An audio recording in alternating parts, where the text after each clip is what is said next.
A Cláudia Raia deu um vibrador para a filha dela de 12 anos e a minha avó me deu uma Playboy quando eu tinha 7 anos. E eu fico me perguntando, será que a gente está discutindo o ponto certo dessa história? Porque lá no fundo, essa polêmica não é sobre um vibrador. É sobre como a gente educa nossos filhos sobre sexualidade, corpo e prazer. Se tem uma coisa que a gente precisa entender é, se a gente não ensina, alguém vai ensinar no nosso lugar. Eu sei que muita gente pensa que isso não é um assunto para criança, que sexualidade deve ser descoberta naturalmente, ou até que a gente está incentivando nossos filhos a fazerem sexo. Eu entendo essa preocupação e a nossa sociedade sempre tratou esse assunto como um grande tabu, algo que a gente fala só quando chega a hora. Mas a pergunta é, quando é essa hora? A grande verdade é que a gente se esqueceu de quando a gente tinha 12 anos. Você se lembra quando você tinha essa idade? Você lembra como era a sua sexualidade e as suas vontades? Porque eu com 12 anos estava perdendo a minha virgindade. É claro que isso está longe de ser o ideal. Não devemos dar Playboy para crianças de 7 anos e muito menos vibradores para crianças de 12.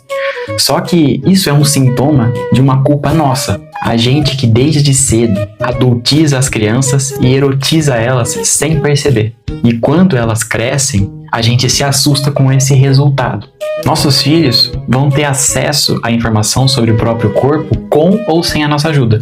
A diferença é se isso vai acontecer de uma forma segura, saudável e respeitosa ou de uma forma distorcida, cheia de culpa. Pensa comigo.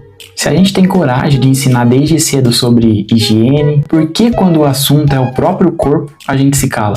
Sexualidade não é só sobre sexo, é sobre conhecer o próprio corpo, entender seus limites, saber dizer não e reconhecer quando está sendo errado. E é exatamente por isso que evitar esse assunto pode ser mais perigoso do que falar sobre ele. Porque as crianças e adolescentes que não têm informação estão mais vulneráveis a abusos, relacionamentos tóxicos e até mesmo a hipersexualização precoce imposta pela própria sociedade. Será que a solução é ignorar ou demonizar a conversa? E sabe qual que é a maior loucura? Que nos países onde a educação sexual começa cedo, como a Holanda e a Suécia, os jovens iniciam a vida sexual mais tarde.